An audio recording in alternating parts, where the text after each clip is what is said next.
2023 ಮೇ 13ಕ್ಕೆ ಶೃಂಗೇರಿ ಕ್ಷೇತ್ರದ ಚುನಾವಣೆ ನಡೆದು ಕೌಂಟಿಂಗ್ ನಡೆದಿತ್ತು ಚಿಕ್ಕಮಗಳೂರಿನಲ್ಲಿ.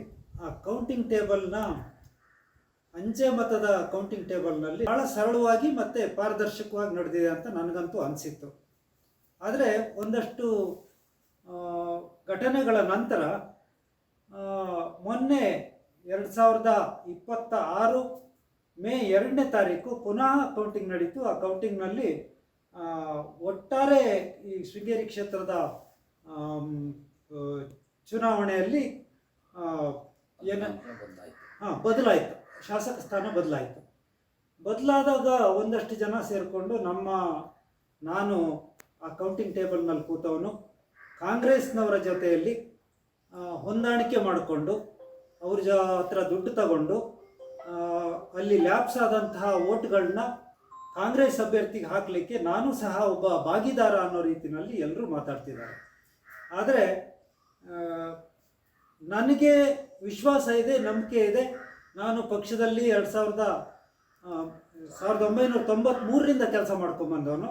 ಇದುವರೆಗೆ ನಾನು ಆ ರೀತಿಯ ಪಕ್ಷ ದ್ರೋಹದ ಕೆಲಸ ಆಗಲಿ, ವಿಶ್ವಾಸ ದ್ರೋಹದ ಕೆಲಸ ಆಗಲಿ ಅಥವಾ ಹಣಕ್ಕಾಗಿ ಕೆಲಸ ಮಾಡಿದ್ದಾಗಲಿ ಎಲ್ಲೂ ಮಾಡಲಿಲ್ಲ. ಅವತ್ತೂ ಸಹ ನಾನು ಸರಿಯಾಗೇ ಮಾಡಿದ್ದೀನಿ, ಯಾವುದೇ ಮೋಸನೂ ಮಾಡಲಿಲ್ಲ. ಮತ್ತು ಅಲ್ಲಿ ನಡೆದಂಥ ಕೌಂಟಿಂಗ್ ಸಹ ಭಾಳ ಸರಿಯಾಗಿತ್ತು. ಹಾಗಾಗಿ ನನಗೆ ಎಲ್ಲೂ ಹೆದರಿಕೆ ಇಲ್ಲ. ನಾನು ಇದರಲ್ಲಿ ತಪ್ಪಲ್ಲಿ ನಾನು ಭಾಗಿಯಾಗಿಲ್ಲ. ಹಾಗಾಗಿ ಏನು ಹೇಳಿದ್ದಾರೆ ಅದನ್ನ ನಾನು ಭೂತರಾಮ ಸ್ವಾಮಿ ಎದುರುಗಡೆ ಹೇಳ್ತಾ ಇದ್ದೀನಿ. ನಾನು ಇದರಲ್ಲಿ ತಪ್ಪು ಎಸಗಿಲ್ಲ. ಅಕಸ್ಮಾತ್ ನಾನೇನೋ ತಪ್ಪು ಮಾಡಿದರೆ ನಾನು ನಾಶ ಆಗಿ ಹೋಗಬೇಕು. ಅದಿಲ್ಲದೆ ನನಗೆ ಸುಖ ಸುಮ್ಮನೆ ಈ ರೀತಿಯ ಅಪವಾದವನ್ನು ಹೊರಿಸಿ ನನ್ನ ಚಾರಿತ್ರವಧೆ ಮಾಡ್ತಾ ಇರೋರು ಯಾರಿದ್ರೆ ನಾನು ಅವ್ರು ಹಾಳಾಗಿ ಹೋಗಲಿ, ನಾಶ ಆಗಲಿ ಅಂತ ಹೇಳಲ್ಲ. ಭೂತರಾಯ ಸ್ವಾಮಿ ನೀನು ನೋಡ್ಕ ಅಂತ ನಾನು ಕೇಳ್ಕೊಳ್ತಾ ಇದ್ದೀನಿ. ಇನ್ನೊಂದು 2004ರಿಂದನೂ ಹಿಂದೆ ಗೋವಿಂದೇಗೌಡರು ಪೀರಿಯಡಲ್ಲೂ ಏಜೆಂಟಾಗಿ ಕೆಲಸ ಮಾಡಿದ್ದೀನಿ. ಆನಂತರನೂ ಎಲೆಕ್ಷನ್ನಾಗಿ ಏಜೆಂಟಾಗಿ ಕೆಲಸ ಮಾಡಿದ್ದೀನಿ.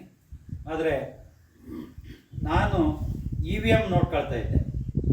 EVMದು ಪ್ರತಿ ರೌಂಡ್ದು ಎಲ್ಲ ಕಲೆಕ್ಟ್ ಮಾಡಿ ನಮ್ಮ ಏಜೆಂಟ್ಗಳಿಂದ ಟೋಟಲ್ ಮಾಡಿ ಪ್ರತಿ ರೌಂಡ್ದು ನಾನು ಹೇಳ್ತಾ ಇದ್ದೆ. ನಾನು ಪೋಸ್ಟಲ್ ವೋಟು ಇದಕ್ಕೆ ನಾನು ಹೋಗೇ ಇಲ್ಲ. ಸತೀಶ್ ಅವರೇ ಇದ್ದಿದ್ದು, ಅವರೇ ಇದ್ದಾರೆ ನಿಮ್ಮ ಜೊತೆಯಲ್ಲಿ.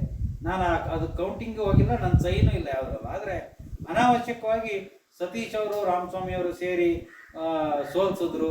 ಅವರಿಂದ ಇದಾಯಿತು, ಕಾಂಗ್ರೆಸ್ನ ಹತ್ರ ಡೀಲ್ ಆಯಿತು. ನನ್ನ 43 ವರ್ಷದ ರಾಜಕೀಯ ಜೀವನದಲ್ಲಿ ನಾನು ಇದುವರೆಗೆ ಕೇಳದೇ ಇರುವಂಥ ದೊಡ್ಡ ಅಪವಾದಗಳನ್ನೆಲ್ಲ ಕೇಳಿದೆ. ಮನಸ್ಸಿಗೆ ನೋವಾಯಿತು. ಆದರೂ ನಾನು ಕೊನೆಗೆ ಯಾರನ್ನೂ ಮೆಸ್ಸಿಕ್ಕಾಗಲ್ಲ. ದೇವರ ಹತ್ರ ಪ್ರಾರ್ಥನೆ ಇಡಬೇಕಂತ ನಾನು ಈಗಾಗಲೇ ಬೊಮ್ಮಲಾಪುರದಲ್ಲಿ ಅಮ್ಮನವ್ರ ಹತ್ರ ಪ್ರಾರ್ಥನೆ ಇಟ್ಟಿದ್ದೀನಿ. ಇವತ್ತು ಭೂತರಾಯನ ಹತ್ರ ಪ್ರಾರ್ಥನೆ ಇಡ್ತಾಯಿದ್ದೀನಿ. ನಮಗೆ ಹಾಗೂ ವೀರಭದ್ರ ದೇವಸ್ಥಾನದಲ್ಲೂ ಪ್ರಾರ್ಥನೆ ಇಡ್ತೀವಿ. ನಮಗೆ ಏನು ನಮ್ಮ ಮೇಲೆ ಆಪಾದನೆ ಹೊರಿಸಿದ್ದಾರೆ, ಪದೇ ನಮ್ಮ ಮೇಲೆ ಆಪಾದನೆ ಹೇಳ್ತಿದ್ದಾರೆ, ಅವರಿಗೆ ತಕ್ಕ ಶಿಕ್ಷೆಯನ್ನು ನಾನು ತಪ್ಪು ಮಾಡಿದರೆ ದೇವರು ನಮಗೆ ಶಿಕ್ಷೆ ಕೊಡಲಿ, ನಾವು ಅನುಭವಿಸ್ತೀವಿ.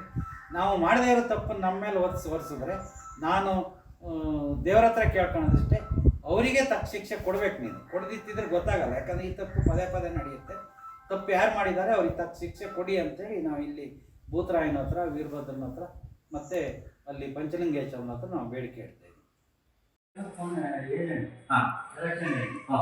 ನಾನು ಇವ್ರ ಟೇಬಲಿಗೆ ಹೋಗಲೇ ಇಲ್ಲ, ಕೂತಿದ್ದೆ.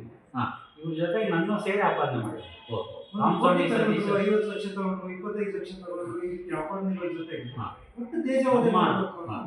ನನ್ನ ನಾನು ರಾಜಕಾರಣಕ್ಕೆ ಬಂದು 41 ವರ್ಷ.